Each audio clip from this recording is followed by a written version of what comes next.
Et pour commencer ce journal, soyez les bienvenus. On va commencer avec cette deuxième nuit d'émeute dans le quartier du Mirail à Toulouse. Toute la nuit, les forces de l'ordre ont été visées, des véhicules incendiés, du mobilier urbain détruit. 18 personnes ont été arrêtées. Depuis plusieurs jours, la tension était montée d'un cran après plusieurs opérations de police. Lilia Melconian, Sophie Lançon et David Bress. Des incidents.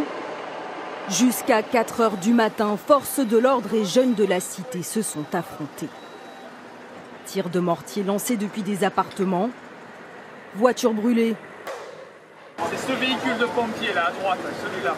Pris à partie, les pompiers ont dû être escortés par la police. Vous suivez? Bilan de cette deuxième nuit d'émeute, 18 interpellations et une vingtaine de véhicules incendiés. Ce matin, au pied de ces immeubles, les stigmates de cette nuit de violence sont encore bien visibles. Carcasses calcinées, mobilier urbain détruit. Les dégâts sont considérables.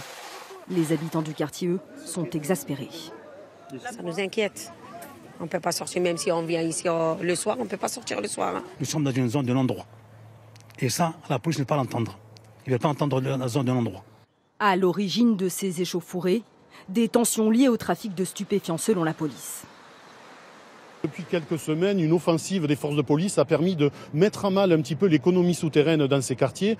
Donc de ce fait, l'occupation par la police de ces secteurs qui jusqu'ici pouvaient prospérer par rapport à cette économie souterraine fait que les tensions ont été exacerbées et on assiste à chaque fois qu'il y a des interpellations à des hostilités et des affrontements.